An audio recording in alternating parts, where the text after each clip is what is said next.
అందమైన చర్మ సౌందర్యం మీ సొంతం. Second aqua radiance deep cleansing gel.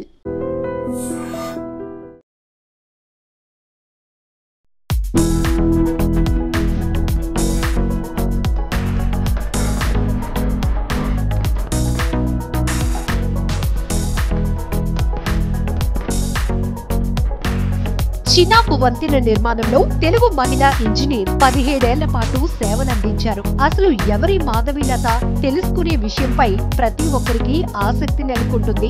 ప్రపంచంలోనే అత్యంత ఎత్తైన చినాబ్ రైల్వే వంతెన ప్రారంభోత్సవం జరిగింది. తెలుగు మహిళ గాలి మాధవీలత ఈ ప్రాజెక్ట్ లో 17 ఏళ్ల పాటు కన్సల్టెంట్ గా పనిచేయటం గొప్ప విషయం. ఆమె రాక్ మెకానిక్స్ లో నిపుణురాలు. కొండలు, రాళ్ల స్వభావంపై పరిశోధనలు కూడా చేశారు. 100 ఏళ్ల కల నెరవేరిందని ఈ ప్రాజెక్ట్ లో భాగం కావటం గర్వంగా ఉందంటున్నారు ఆమె. ఈ వంతెన ఈఫిల్ టవర్ కంటే ఎత్తుగా ఉండటం విశేషం. ప్రపంచంలోనే అత్యంత ఎత్తైన రైల్వే వంతెన చినాబ్ ను ప్రధాని మోదీ ప్రారంభించారు.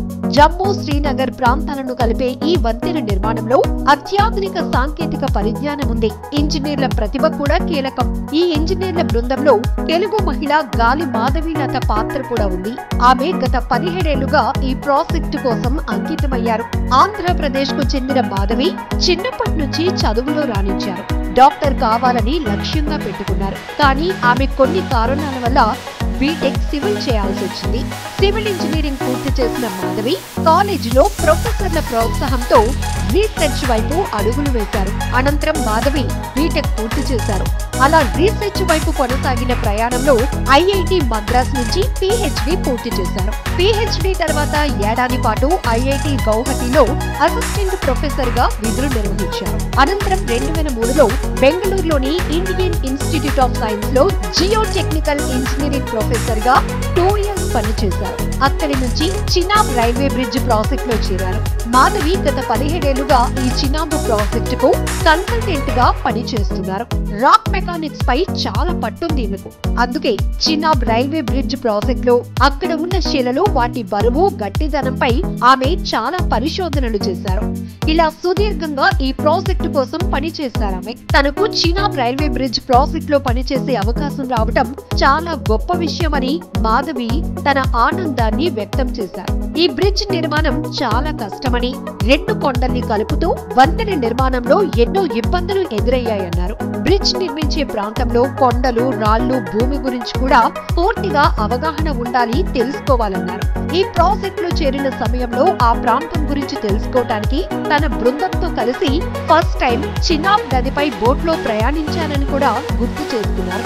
ఈ బ్రిడ్జ్ నిర్మాణం చేసిన ప్రాంతంపై అధ్యయనం చేశామని, కొండలు కూడా ఎక్కామన్నారు. ప్రకృతి వైపరీత్యాలు సంభవించినా ఇబ్బంది లేకుండా కొండ చర్యలు విరుగుపడే ప్రమాదాన్ని తగ్గించేలా ఈ బ్రిడ్జ్ నిర్మాణం ఉంటుందన్నారు. అక్కడి పరిస్థితులకు తగిన విధంగా ఎప్పటికప్పుడు తమ ఆలోచనలు మార్చుకున్నామన్నారు. మొత్తానికి 100 ఏళ్ల కల నెరవేర్చామని, దేశం గర్వించదగ్గ ఈ ప్రాజెక్ట్ లో తాను కూడా భాగం కావటం ఒక అదృష్టంగా భావిస్తున్నానని, చాలా గర్వంగా ఉందని అంటున్నారు. అంతేకాదు 2021లో మాధవికి ఆజాదీ కా అమృత్ మహోత్సవం వేడుకల్లో భాగంగా ఐఐఎస్సి ప్రకటించిన 75 మంది స్టెమ్ మహిళా నిపుణుల జాబితాలో చోటు దక్కింది. చినాబ్ వంతెన నమూనా, దాని నిర్మాణ శైలి చాలా భిన్నంగా ఉంటాయి. వాస్తవానికి 137 సంవత్సరాల క్రితం బ్రిటిష్ వారి రూలింగ్ లోనే ఈ రైల్వే లైన్ ఆలోచన తెరపైకొచ్చింది. 2002లో నిర్మాణ పనులు ప్రారంభించగా మొత్తానికి 20 ఏళ్ల తర్వాత ఈ ప్రాజెక్ట్ కంప్లీట్ అయింది. ప్రపంచంలోనే అతి ఎత్తైన రైల్వే బ్రిడ్జ్ గా చినాబ్ ఉక్కు వంతెనకు గుర్తింపు ఉంది. ఈ బ్రిడ్జ్ ఎత్తు ఈఫిల్ టవర్ కంటే 35 మీటర్లు ఎక్కువ. ఈ బ్రిడ్జ్ నిర్మాణానికి ఉపయోగించిన ఐరన్ దాదాపు 4 ఈఫిల్ టవర్స్ నిర్మాణానికి ఉపయోగించిన ఉక్కుతో ఈక్వల్ అంట. అలాగే దాదాపు 120 ఏళ్లు బలంగా ఉండేలా ఈ వంతెన నిర్మాణం జరిగింది. ప్రపంచంలోనే అత్యంత ఎత్తైన రైల్వే వంతెన చినాబ్ నిర్మాణంలో మన తెలుగు మహిళ మాధవి గారి కృషి అభినందనీయం. మరి ఆమె నైపుణ్యం, పనితీరు పట్ల మీరేమంటున్నారో కామెంట్ చేయండి.